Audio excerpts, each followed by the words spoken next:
Hi, I'm Dr. Sarah Zipp. I'm an associate professor at Mount St. Mary's University in Maryland, where I lead our undergraduate and master's degree programs in sport management. And I'm also the founder of Power to Play Period, as seen here on this mug. We are a social enterprise business working to improve menstrual cycle education in sport. I've spent most of my life in sport as an athlete, an administrator, a professor, and now as a sport mom. I have two teenage daughters, so yeah, my whole world is pretty much about getting adolescent girls healthy and active. At Power to Play Period, we teach coaches, trainers, sports support staff, all about the menstrual cycle. And our goal is to create inclusive, evidence-based research and education on how menstrual cycle health impacts female athletes of all ages. Around the world, we know that adolescent girls drop out of sport at about twice the rate of boys. And there are many reasons why, but we know that one factor are the challenges that they face during menstruation. These challenges persist into adulthood and affect millions of female athletes around the world. Yet there's this big gap in the research and education and advocacy about menstrual cycle health and how it impacts athletes and how it affects people who play sport. That seems like a big oversight, especially since we have so much data and input on many other smaller physiological aspects and health aspects that can impact performance. So it's time to change that. And that's what I'm trying to do in my research and advocacy. I have conducted 3 studies on menstruation in sport, and this is what I've learned so far. Many athletes, both young and old, struggle through common symptoms like cramps and heavy bleeding, fatigue, and more. But few athletes ever talk to their coaches about it. And coaches themselves don't feel very knowledgeable about menstruation or anything to do with menstrual cycle health. Well, knowledge is power, so at Power to Play Period, we run workshops with coaches, athletes, and other leaders in sport clubs and organizations. And we try to teach everyone about the basics of the menstrual cycle. I'm not a huge physiologist. If you want more on that, definitely check out Stacy Sims' books on menstrual cycle health in sport. But we teach you about the basics and provide some guidance on how to manage those symptoms. For example, do you know that your body temperature is higher during your late luteal phase and into menstruation?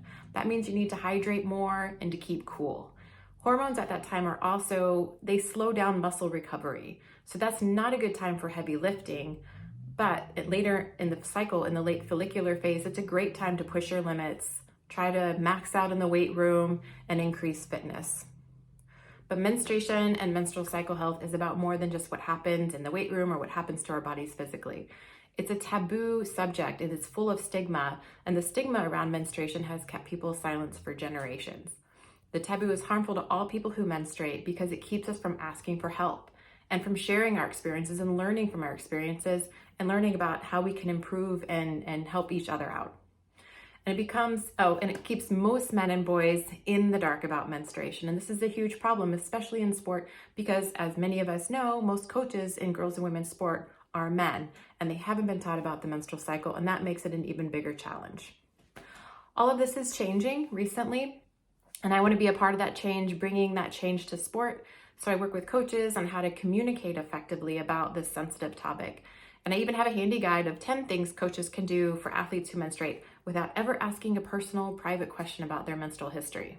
For example, you can provide period products in locker rooms, talk about period-friendly uniforms, learn stretches that relieve period cramps, and focus on nutrition that supports healthy menstruating bodies.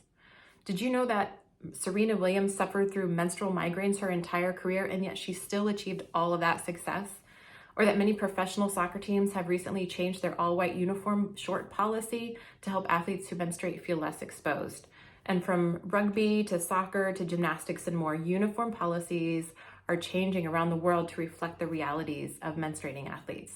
We are seeing these big changes at the elite sport level, but it's time to bring those changes down to all levels so that they can help girls and women everywhere. My work at Power to Play Period is growing. I've worked with coaches, conducted research, and presented my work across multiple countries and on 5 different continents.